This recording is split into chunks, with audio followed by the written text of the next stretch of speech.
The book you are writing inside chronicles, among other things, a 14-year relationship with the family and a particular person in Egypt.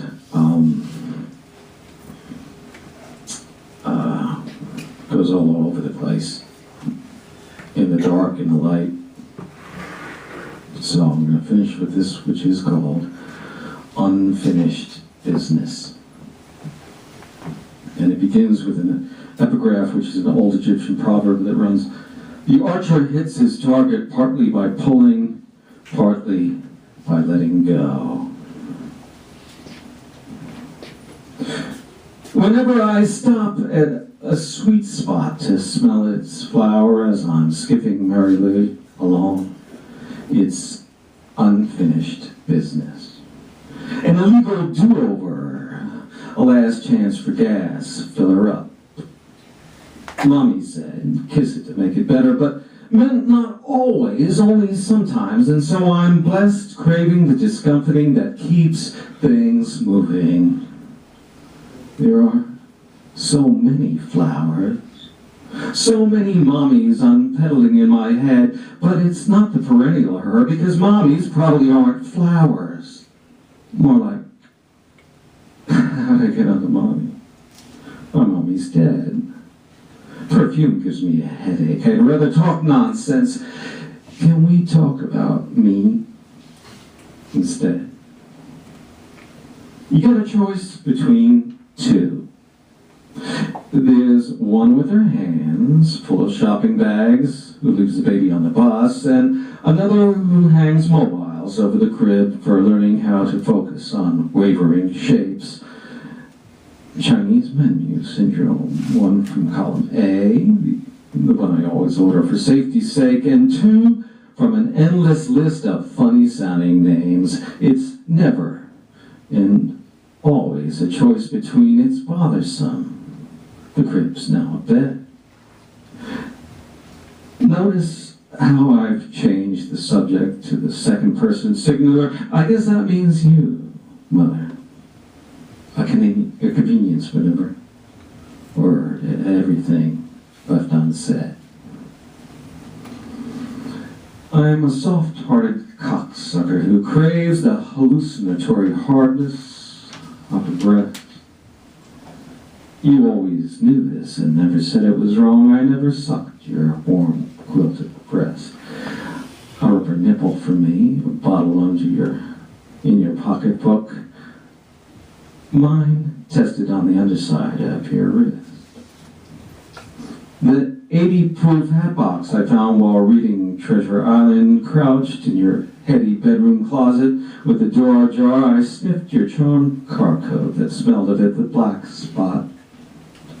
Self-seeding lies and secrets, the ones gone to seed and the ones that didn't take, and the rainbow covenant we cultivated between us, hoeing rows and pulling weeds and judicious, loving restraint, our backs bent in silence.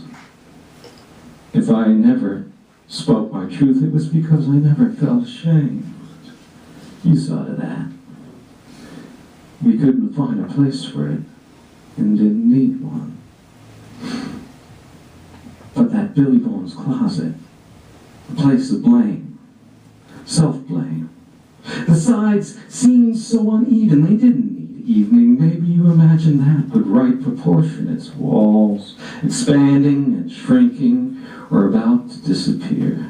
The things we're not allowed to say, but say anyway. And it might disappear if we never talked about it. Oh, we talked about it. Our perfect decorum, your elegance rubbing off on me, I'd become a nun. And for every nun, a whore in drag, a bearded lady who knows how to set the table. A place I always set for you, and yet we never sat down together and drank. No, not like that. Our separate, wavering shapes. The shape a mother and son should take. The soft, sharp edged of love ascending. Write the sweet, sweet poison out, but leave enough to inoculate. Milk and semen squirt, life in the making before and after, but at different stages. A joke I wrote on a bathroom stall. If I gave your mother enough wool, could she knit me a pinkish blue homosexual too? Lottie, Lottie, I don't know nothing about birthing babies. And now my lover of 13 years you've never met is going to have a baby. His wife is counting the days. I'm expectant too. His mother says it without saying. Wherever you are, would you mind if I sang you a little pirate song? You and the memory of you and me and he and she and whoever the little he or she will be, buried somewhere in my adventurous sands. But I'll find them. And baby makes 4, perhaps 5. Everyone loves kissing babies. Thank you. Thank you. Peace, love, and light to everyone.